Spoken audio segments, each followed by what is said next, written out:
بسم الله أصحابتي إذا شرفت لي maanta waxaan idin soo gudbinaynaa caleemasaarka madaxweynaha dalka Kenya Uhuru Muigai Kenyatta oo maanta ka socda garoonka weyn ee Kasarani. caleemasaarka madaxweynaha dalka Kenya waxaa ka soo qayb galaya madax badan oo ka socoto caalamka gaar ahaan wadamada u badan Afrika oo ay deriska la ah dalka Kenya. waxaana u horeeyay madaxweynayaasha oo hadda ku sugan xarunta Kasarani madaxweynaha dalka Soomaaliya Maxamed Cabdullaahi Farmaajo oo shalay galab soo gaaray dalka Kenya caasimadda Nairobi. waxaa kale oo ka mid ah madaxweynaha dalka Djibouti Ismaaciil Cumar Geele iyo madaxweynaha dalka Rwanda Paul Kagame isagana uu soo gaaray waxaana ay ku sugan yihiin xarunta Kasarani. madaxweynaha Uganda ayaa ka mid ah madaxda soo gaartay dalka Kenya Yoweri Museveni. waxaa ka mid ah ra'iisul wasaaraha Ethiopia Haile Mariam Desalegn. Zambia waxaa ka socday madaxweynaha dalka asaga Edgar Lungu.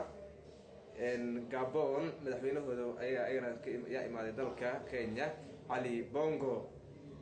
Inana Khama waa madaxweynaha Botswana asagana wuxuu ku sugan yahay xarunta Kasarani.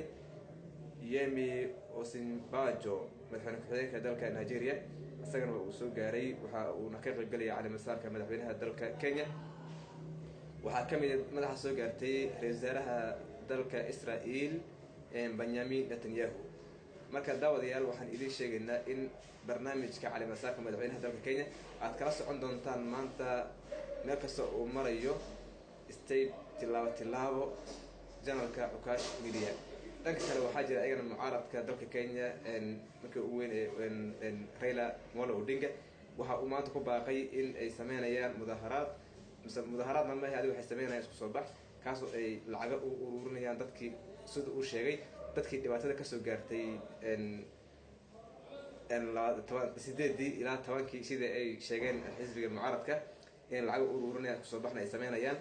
marka magaalada Kenya magaalada Nairobi maanta amaankeeda aad loo sugay wadooyinku xireen inta badan baabuurta ma marayaan wax yar baa ayaa socdo. marka wixii ka soo kordho oo mataqaana ku saabsan caleemasaarkana halkan ay ku soo gudbin doonaan.